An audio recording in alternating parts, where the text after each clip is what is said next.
Kita awal informasi pertama, Saudara, polisi mulai menelusuri dugaan perkara korupsi di Kementerian Komdigi. Dalam perkara ini, sejumlah orang telah diperiksa sebagai saksi, salah satunya mantan Menkominfo Budi Ari Setiadi. Penelusuran dilakukan oleh penyidik gabungan dari Subdit Tipikor Ditreskrimsus Polda Metro Jaya dan Kortas Tipikor Polri. Polisi menduga adanya pemberian atau penerimaan hadiah atau janji kepada oknum penyelenggara negara pada Kementerian Kominfo periode 2022 hingga 2024. Namun polisi belum mendetailkan perkara yang tengah diusut. 25 orang saksi telah diperiksa, salah satunya mantan Menkominfo Budi Ari Setiadi yang diperiksa sebagai saksi pada hari Kamis kemarin.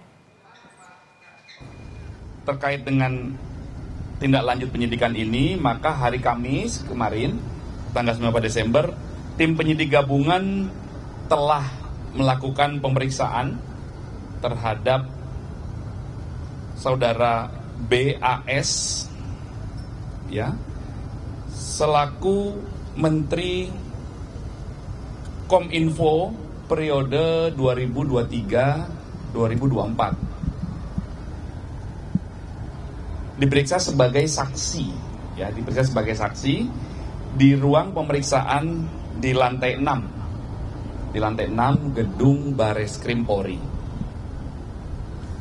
Kemudian saudara BAS itu tiba di gedung Bareskrim kemarin pukul 10:50 WIB. Kemudian dilanjutkan dengan pemeriksaan dimulai pukul 11:10 WIB dan berakhir di pukul 17:13 WIB ya. Dalam proses pemeriksaan itu penyidik mengajukan 18 pertanyaan rekan-rekan ya.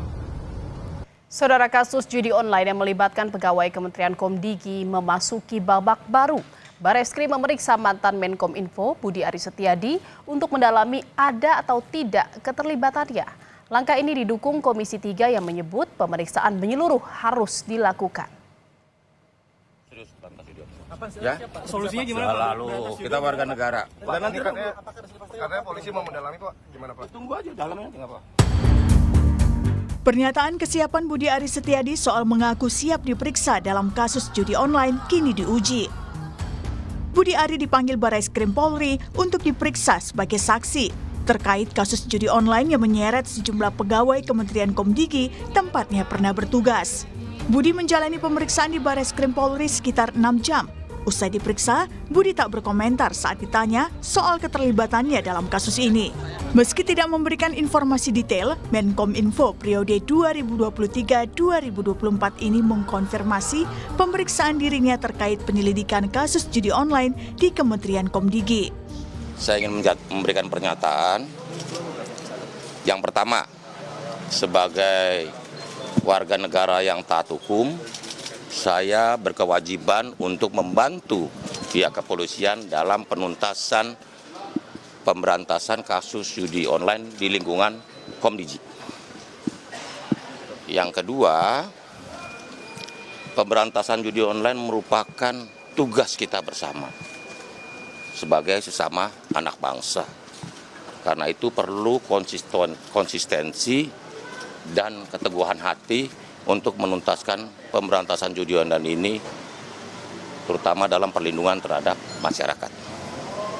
Yang ketiga, mengenai materi dan isi keterangan yang saya berikan hari ini, silakan ditanyakan kepada pihak penyidik yang berwenang. Langkah polisi memeriksa mantan Menteri Komunikasi dan Informasi Budi Ari juga didukung Ketua Komisi 3 DPR fraksi Gerindra Habibur Rahman. Habibur Rahman menyebut pemeriksaan menyeluruh diperlukan untuk memperjelas proses hukum dari penyelidikan kasus judi online yang melibatkan pegawai Komdigi.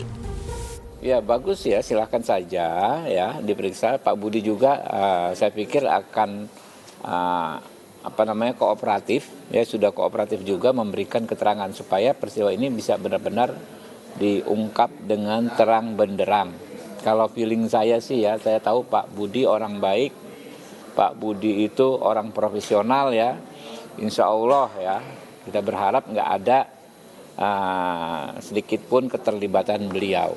Tapi karena posisi beliau bekas menteri, waktu itu adalah menteri, ya kan, tempus deliktinya juga di zaman beliau menteri, ya, tentu wajar kalau dimintai keterangan. Itu soal Pak Budi Ari. Setidaknya 24 orang ditetapkan jadi tersangka dalam kasus ini. Dari 24 tersangka, 9 orang merupakan pegawai Komdigi dan 1 orang staf ahli Komdigi, sementara 14 orang lainnya dari kalangan sipil. Adapun modus yang dilakukan yaitu pegawai Komdigi membuka kantor satelit di daerah Bekasi, Jawa Barat untuk melindungi ribuan situs judi online. Sementara itu, para pemilik situs ini menyetor uang setiap bulannya hingga 24 juta rupiah agar situsnya tidak ditutup.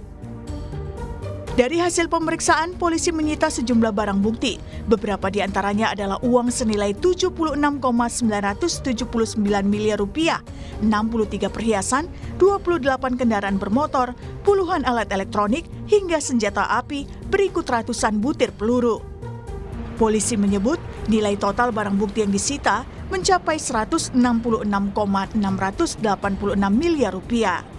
Sementara itu terkait upaya pemberantasan judi online, Komdigi mengklaim sudah menutup 380.000 situs judi online sejak awal November 2024. Menkomdigi Mutia Hafid menyebut tak hanya penelusuran situs, penanganan juga diperlukan melalui pengecekan rekening terkait judi online. Sampai 19 November untuk situs-situs yang ditutup sudah 104.819, itu kalau dihitung dari 4 November, kalau kita hitung dari tanggal 20 Oktober atau pemerintahan baru, itu angkanya sudah di 380.000 sekian. Kemudian untuk permohonan pemblokiran rekening bank untuk bulan November saja, yaitu wilayah kerja Des Judi Online ini, kami sudah mengirimkan 651 permohonan untuk kemudian rekening bank ini ditindaklanjuti atau diblokir. Keterlibatan pegawai kementerian memang jadi catatan hitam tersendiri, mengingat maraknya judi online telah merugikan masyarakat luas dan membutuhkan penanganan serius dari pemerintah. Tim Liputan, Kompas TV.